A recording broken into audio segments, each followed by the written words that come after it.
Hello, and welcome to the Tony McClelland Show every week here, talking all things social impact, justice and mobility. And this week is no different. I have a fabulous guest, and I have fabulous guests every single week. But today, my good friend, Garry Turner is joining me here today. And how are you doing, Garry? Good morning, Tony. Good morning, everyone. Doing really well, thanks. Good. So before we do intros and stuff like that, let's say hi to anyone that's joining us at the moment. If you're here, then just do pop on, just give us a comment, let us know where you are watching from, and hopefully you're not too shy to be able to do that. Get those questions going as well, because we are going to be talking about Be the Change, because that is exactly what my good friend Garry Turner has been doing, and we're only here for 30 minutes. So Garry, you're no stranger to the Tony McClelland Show, and it's been a while since I've had you here as well. So how are you doing? Yeah, no, doing really well. And it's amazing how much changes in sort of 3 or 4 months, isn't it, Tony? It's amazing. Absolutely, absolutely. So why don't you just give us a quick intro into you, who you are, and what you're doing very, very briefly, and then we will get into it and find out all about what you're up to right now. No, lovely. Thanks for that invitation. Hello again, everyone. Great to be with you all and Tony today. So yeah, I affectionately call myself a possibility expander. And what that means is I'm working on helping to reduce extractive thinking in ourselves and in the industries of which we're part.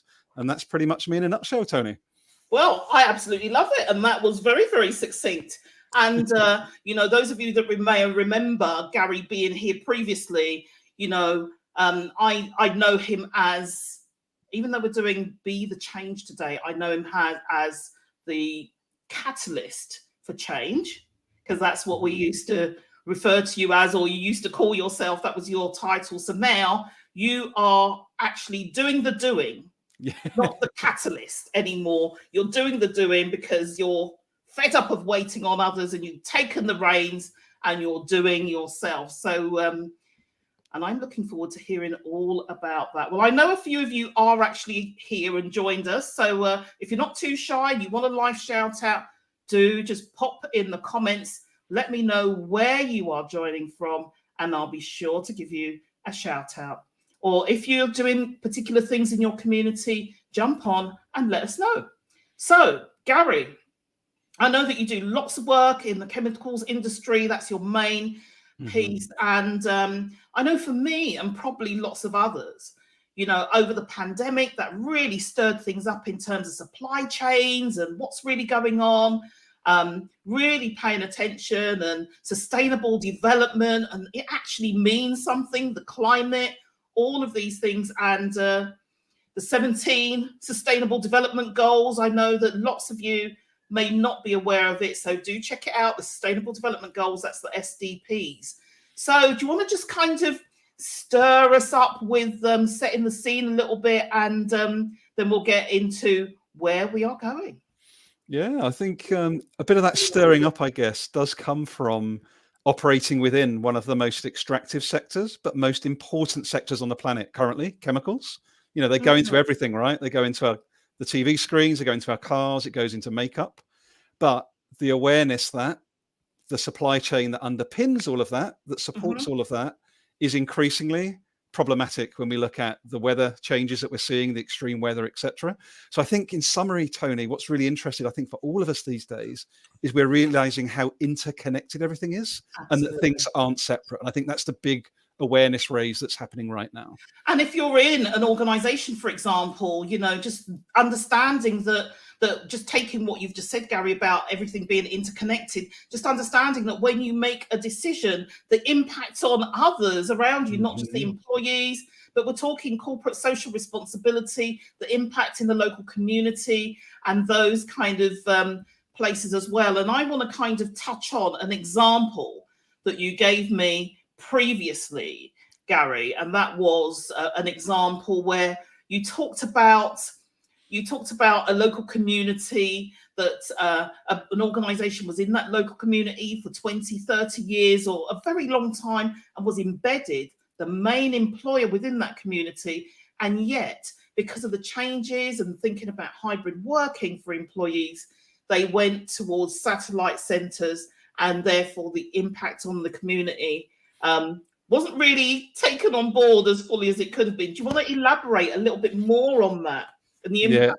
Because that will take us where we want to go with community. Yeah, absolutely. And I think so this particular example was a manufacturing company actually that has, like I say, had a major manufacturing location not too far from here actually, Tony. And what they did, they decided to decentralize a lot of their workers. So they still had a main manufacturing, but then they put a lot of their workers into different satellite offices. But what they didn't consider as part of that redesign was, how do we communicate? How do we share knowledge? How do we share ideas? And it had quite a profound effect, not only on the people, but on the performance over a period of time. And I think, yeah, it's a big wake-up call that we can't react with these situations. Absolutely. So let's just take an opportunity before we come back to that, Garry, to say hi to a couple of people. We've got Marcia from Washington. Thank you for joining us, Marcia. We've got, Kay from Scotland. Thank you so much, Kay, for joining us. We appreciate you being here. We've also got Melanie as well. And thank you very much for joining us. So if there's anyone else who wants to pop on and say hi, then do let me know if you would like to jump on. So just taking that example, Garry, and thinking about corporate social responsibility, the impact on the wider community, really tell us about the work that you've been doing in the community as well and why it means so much to you. So we've kind of gone from change is an inside job, which inside first, inside organizations and inside you. So it's about your own self-awareness. And then you've gone from change being an inside job and being the change catalyst to being the change. That's how I'm going to frame it. And it's over to you now. Thank you, Tony. And it's been really interesting. So people, if you're based in the UK, you may have heard of a charity called the Neighbourhood Watch. It's quite an old charity, 40 years old. But it's had quite a sort of curtain twitching, let's say, viewpoint over the years, but it's much more modern today. And what I started to do, I looked around my local community, Tony, and I was like, people don't talk to each other. People don't look out for each other. People really aren't sharing in a way. We've got this more and more challenges, as you said earlier, with supply chain, food on the shelves. We've seen that missing on occasions in the last 6 months. So I was really sort of like, why don't local communities communicate? Why don't we share? Why don't we engage with one another? So I applied to the Neighbourhood Watch to say, hey, look, there doesn't seem to be a scheme around here. So between October 2022, Tony, and today, we went from nothing existing to having over 300 active residents across 3 schemes. So I'm gonna ask you there, because I'm gonna jump in with some questions. And what I want to know is, you've kind of told us how you started. So what was really the trigger for that, for you to take action? Because I know over the pandemic, there was lots about look out for your neighbor, what's going on in your community. Do you actually know who your neighbor is? Kind of thing, and more community. And where we used to drive places, people were walking more and were noticing things that were going on. You know, instead of going at 70 miles an hour, we were going at 20 or 30. So what was the trigger for you, Garry, that prompted you to take action? That's such a beautiful question. And it's a combination, actually, of the change being an inside job and being the now activist. Yeah. And it is a real feeling of disconnection within myself. So I was like, I don't feel part of this local community. I don't know the people around me. So how can I get to know them and feel more connected to my own community? And that was missing. There was a link missing for me. And I was like, okay, if nobody else is doing it, why don't I do it? Okay. So there you go. So welcome to Lillian. Thank you for joining us. Let us know in the chat if you are a member of your community, if you're proactive, you're an active citizen. What are you doing in your community? It's not compulsory. You've just heard Garry explain that he had a burning desire. I'm going to call it a burning desire, even though it was. Call it that. It was a burning desire to be a part of the community, and so decided to take action. So on that note, Garry, you know, what would you say to anyone that was listening right now in relation to being prompted to take that action, to be an active citizen? What does it mean? Another beautiful question. And I think I would say what it means is to care.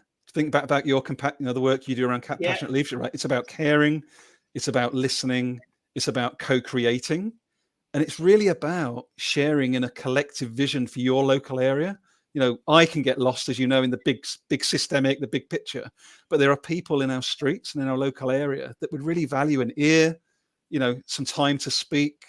You know, it could be the simplest little thing that really transforms the life of a resident. And it's remembering that starting local actually has the opportunity to transform the big picture. And that's something I've learned in the last 9 months. And that's great. Thank you so much for sharing. And we've got Kay that said, I volunteer for my local council as disabled representative. Thank you so much, Kay. And, you know, the word volunteer, thank you for bringing that in, because that is so key. And people think about the word volunteer as giving my service for free. But actually, the way that I look at the word volunteer is, what can I get from this? Yeah. What can I get from this? Okay, you're going to get something for free, but what can I get? And I think that that's really, really key. Marcia is also saying, I find that most neighbours are not friendly due to the following factors: age, race, and gentrification. Fortunately, I'm involved with my community and have great relationships with my immediate neighbours. Thank you so much, Marcia, for sharing. And it's key for the kind of work that Marcia is taking on board as well. So what have you got? What are your thoughts around that piece, Garry? Volunteer. It's so interesting because you've really provoked something within me, because I tend to have thought about volunteering in the way you just described, which is I've got some spare time. I do care. How can I try and be of service? But without a shadow of a doubt, the reason that I took on this role was because something was missing within me. So I think it's a really beautiful sort of direction you're pointing us towards, that there is that reciprocity. You get something in return for the volunteering, although it may be unpaid. And I think, Tony, actually, we're going towards that world more, where it's less about money and financial and more about community and connection. I think that's a journey we're all on now. And I think some of it could be about ourselves as individuals feeling more fulfilled and purposeful, you know, because that is a piece of it that is missing as well. And it's like, well, how can I add some value here? So thank you so much for those that have popped on and come with those contributions. So Garry, just based on what we've said so far, is there anything else you want to share with, whether it be an organization or anyone else that is thinking of taking action in this area? Is there anything else you want to share, or can we move on? No, just a very quick thing on the back of your invitation, Tony, is for anyone that is interested, particularly in the UK, but also further afield around the world, it doesn't have to cost a lot of financial money. It's more about your energy and your passion, your desire. So my invitation is, if there's something burning within you, I can almost assure you can get something off the ground pretty much cheap for nothing, if not for a very small amount of money. So don't let any barriers in your mind around this get in the way of you taking that action. Well, there is going to be some investment if it's time, even if it is, you know, not financial as well. And one of the things that I say, one of my quotes is that everyone wants change, but no one wants to change, you know. So that's the thing about it. Everybody's looking at everybody else. You do this, you change there, you change, but no one's doing it. And you're actually doing the reverse, which is being the change. So let's look at ourselves first. And then that, I know that when I've made certain changes in my life, but especially when I was younger, I can remember a time when I, you know, I used to smoke when I was younger. I know it's a terrible habit, but when I gave up, the amount of people around me that gave up too, I can actually remember that, you know, and it was really interesting. So, you know, and I remember there was a large number, I know we've kind of digressed a little bit, but there was a large number of people that used to smoke the brand of cigarettes that I used to smoke. So that for me made me think about my behavior is influencing them. Do you see what I mean, Garry? That they're copying me. So I realized that, listen, you know, apart from other reasons, health reasons and stuff, I just thought, well, look, actually, I'm the change here, and those people followed suit. Anyway, let's get back on track. So I want to know what's going on in your local community, Garry, that because I used to lead my own residents association. I was invited along to a meeting. I got a letter through the door. You know, the local area housing person dropped this letter through, and he leafleted my street, and I just went along just to be nosy. And I ended up coming out of there being the chair of that. And I'll tell you why. Because what was happening is there was all this discussion about all the things that were going to be going on in the area. And a particular group of people from the next street was standing up and saying, we want this and we want this and we want that. And I thought, no one else is speaking. And if no one else speaks up, they're going to get everything on their street and we're going to get nothing. So I actually spoke up for the missing voices. Hey, you're not going to get everything. We want some stuff over here too. And that was the only reason, because otherwise they would have got everything. So for me, it wasn't even about me. It was just being there for others. And, you know, being known in the community, my door never stopped knocking because everybody knew who I was and if there was ever a problem. So you got that to look forward to as well, Garry. It's already happening. Yeah, well, this is what I'm saying. Just put a closed and open sign out there. But anyway, what's going on in your community that you want to share with us today, that you've been the catalyst for, that you've taken action and instigated in relation to change? Why don't you share with us? Yes, we've got a few examples, but two of which have actually been around local play areas. So local playground areas within the community. That two of them had been left to go quite dangerous. So the edges, for example, some of the play equipment, you know, a young tot would actually end up taking their eye out if they'd walked into this piece of equipment. So the beauty of your local community group, in this case, Neighborhood Watch, is that you're able to leverage a collective voice and not just a single voice.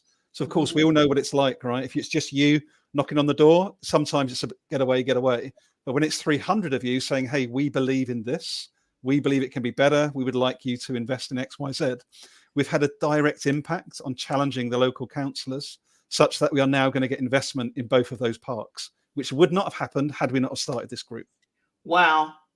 So there you go. So what you're saying is collectively, your voice is stronger than independently on your own. So absolutely, form a group through your Neighborhood Watch. And I'm not sure how that would work for my US people that are joining here now, or in other countries actually across the globe. But do check out what's around locally for you.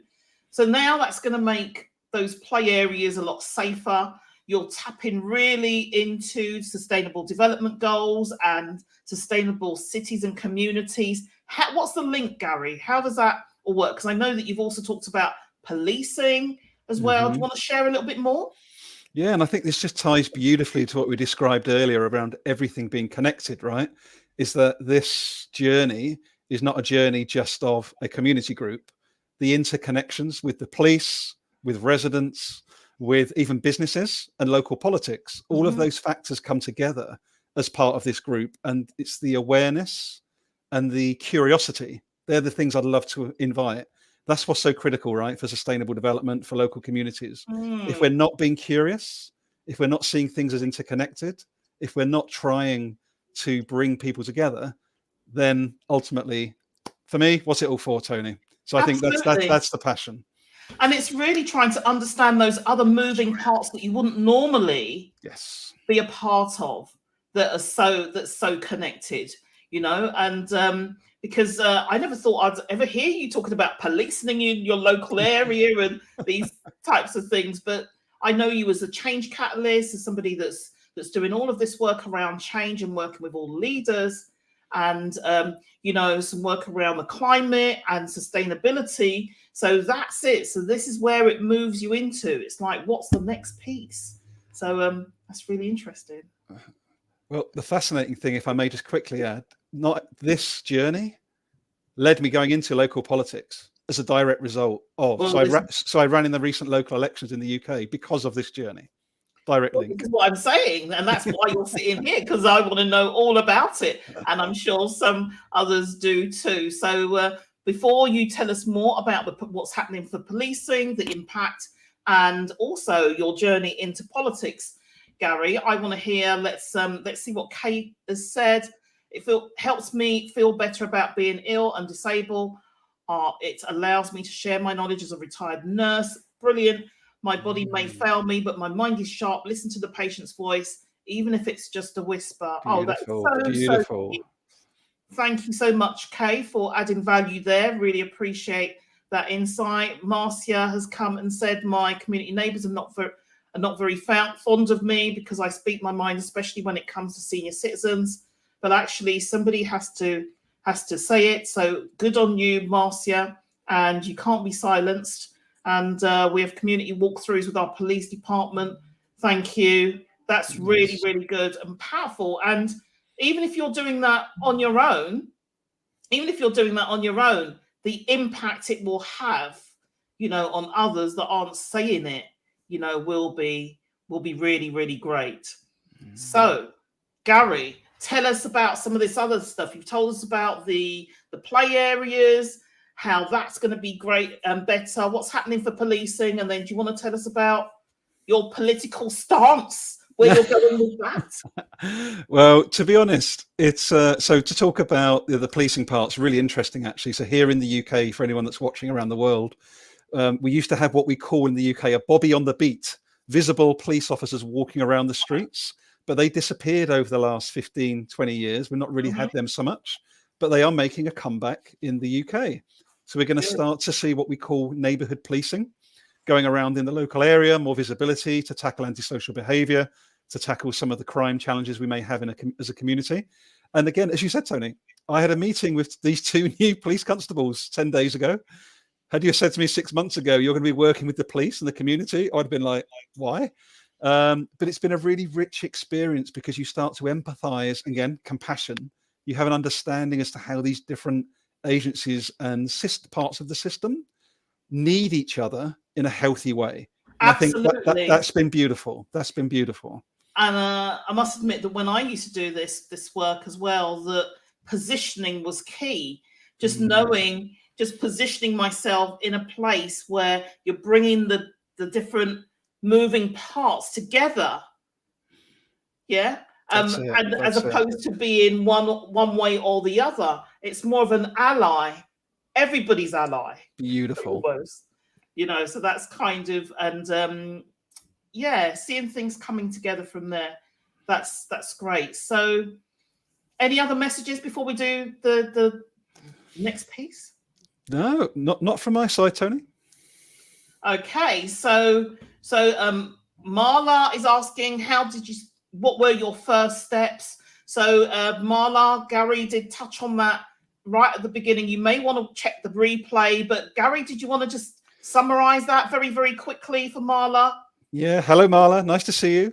So yeah, in a nutshell, Marla, there's an organisation called the Neighbourhood Watch in the UK, a national charity, and they're there to support the setting up of these new schemes all around the UK. So there's a charity that supports people setting these up from scratch. So Absolutely. So it's not all curtain twitching. Exactly that. Yeah. It's not. I can see your face changed for a moment. Is about community and hearing the voices as well of everybody. Absolutely. So really, anyway, I'm sure if you reached out to Garry, then he would be happy. I've volunteered you, Garry. Always. Happy to tell you some of the work that he's been doing and share that with you. So, do you want to tell us really briefly about, you stood in for a political party, didn't you? So tell us a little bit about that. Yeah, I'll keep it very brief, but in essence, for me, it's less about the color and more about the impact. And I think there's a very close alignment for me personally with what's happening in the community and what the Green Party represent in the UK. So that's who I ended up running for, because what I see is the gap between what's missing in my local community politically and the great work Neighbourhood Watch does is that type of energy that party represented. So the summary message here is it's okay and it's important to be able to hold complexity so you can care about the community and be in politics as long as you put the community first. And I think that's a really important learning. Well, it's co-creation, co-production, consultation, all of that piece there, isn't it? And bringing all the parts. That's how I see it, bringing all the moving parts together centrally. So Lillian's asking about the name of the charity. It's Neighbourhood Watch. If you're in the UK, just look up Neighbourhood Watch, reach out to myself or Garry, and perhaps we can direct you in that direction.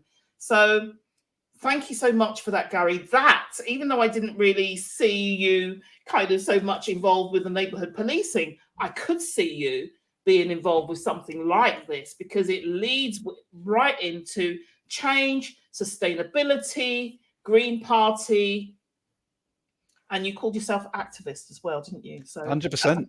That's the first time I've heard you refer to yourself as activist. So I wouldn't have done it, but you've almost given everybody permission to call you an activist now. And I think that's great. So before we conclude, anyone that's got any more questions, please just drop them in. We've only got a few more minutes with Garry. So I've got 3 or 4 questions I really want to ask you. So, and that is, what does community mean to you, Garry? Yeah, so community means to me building and co-creating a safe, thriving, connected local area. A safe, thriving, connected area. Yeah. And we all want one of those, don't we? Yeah. And it's within our power, which is the big invitation. Okay. Thank you so much. And what empowered you to take action? Mainly the lack of connection within me to the local area. So I spent so much time looking at the big systems, trying to change that, but I had no grounding within my local area. So it really filled that. Yeah, it gave me that grounding in my local area. That was the real driver. That's a very good answer, Garry, actually. I'm very impressed with that. No, that was really good because it meant something. It really resonated. You know, it really means something. And I think it's important to feel, because that's the bit where we talk about belonging. Yeah. Yes. And yes. It doesn't matter what's going on around you. If you don't feel as if you belong, then it doesn't really matter, does it? That's that's for another show. Yeah, definitely. I want to come back one day for that one. Yeah, that's for another show. Maybe we need to schedule that one because it's important to belong. Okay, so what difference is it making in the local community is my next question. Yeah, so we've spoke about the practical solutions like with parks, etc. But in terms of the community, it's been connection, increasing the voice of people that didn't feel heard before. Back to what you shared earlier, that I would say that's the #1 biggest change in 9 months has been seeing the community come alive rather than being suppressed. Okay, no, so that's good. So that's where the piece, we can't ever get away from diversity, equity, inclusion and belonging. 100%. It's embedded and underpinned absolutely everywhere. So, and compassion as well. You know, DEIBC, I should call it, you know, with the C on the end there. Because when we are compassionate, we're considerate of not only the environment, but we're considerate of, you know, sustainability as well as people. So I like that. I like that where you're going with that. And what difference is it making to you, Garry? That's my last question. What real difference is it making to you? I can honestly say it's been transformational, because it's the part of my own journey that was missing. So I had the day job, I had the understanding of macro systemically, looking at decolonization, sustainability, like I'm looking at all the big stuff, but I was missing this grounding in my heart and soul in my local area. So it's really been that, I would say, the critical part of my own integration from the inside out that was missing. And now that's complete. I feel I can now be an activist, which I couldn't do before.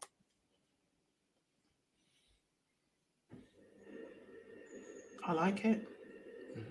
I like it. And maybe you can empower some people that are watching now to take some action that they want to see in their local community. And Lillian is saying, yes, I can't wait to start something to support my local community. Well, there you are. You know, Amazing. if now isn't a good time to start, then when is? And you've got two people that are championing you. 100%. We're going to be your greatest supporters to get that underway. And if you need any support, reach out to Garry Connect, follow him, reach out to me, and we will do whatever we can. We're about taking action, aren't we, Garry? We definitely are, 100%. And we need it now more than ever, 100%. And you call yourself a possibility expander. I like to refer to myself as an enabler as well, you know. So thank you, Garry. Be the change. Be the change you want to see. Don't wait for others. Garry has gone from change as an inside job to being a community action activist, taking that action, and not only in the community, but in your organizations as well. So really being the change. And any final messages from you, Garry, to anyone that's watching, whether you're trying to do something in your community or whether you're in an organization or whether you want to change within yourself personally, because you've talked about how fulfilling it's been for you. Yeah. So any of those three angles you want to drop, any kinds of message for anyone that's listening here now, that would be great. I would love to the community for me is a reflection of where you are on your own journey. Let me explain what I mean by that. When I met with the police, they turned round on a first meeting after 30 minutes, seeing all the work we'd done, Tony, and said, thank you for being a community leader, Garry, in this area. I had no idea I was a community leader.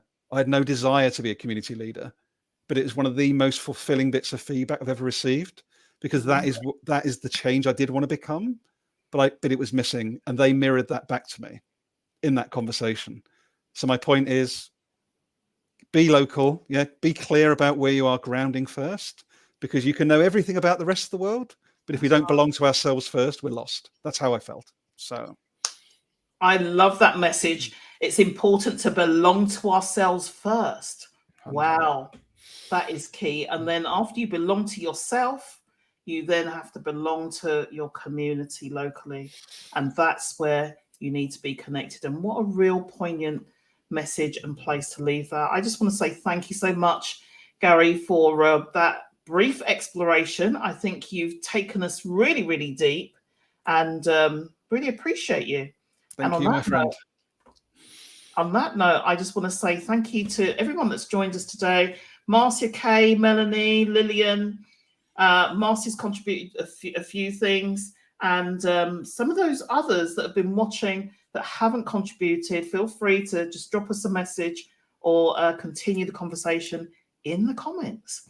And on that note, I'm just going to say, Garry, we haven't spoken for a little while, but it was really lovely to have you here.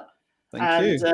Just uplift, bring some light and inspiration to those that are watching here to take some positive action, whether that be within themselves or in the community or in the workplace. And I just want to say thank you. Thank you too, my friend, and to everyone else that's contributed. It's been amazing. Absolutely appreciate you. And to everybody else, if you're watching on the replay, I hope you enjoy, and see you next week. And on that note, bye for now. Thank you for spending time with me and my guest today on Critical Reflections with Your Critical Friend. Today, you got just a very, very small sprinkling of Tony's fairy dust. But if you'd like more, then do reach out. For speaking or hosting, it's TonyMcClellan.com. For social impact, social justice or social mobility, check out our work at firstlifegroup.com. I look forward to hearing from you. In the meantime, feel encouraged, be inspired, be empowered, and make a difference. Bye for now.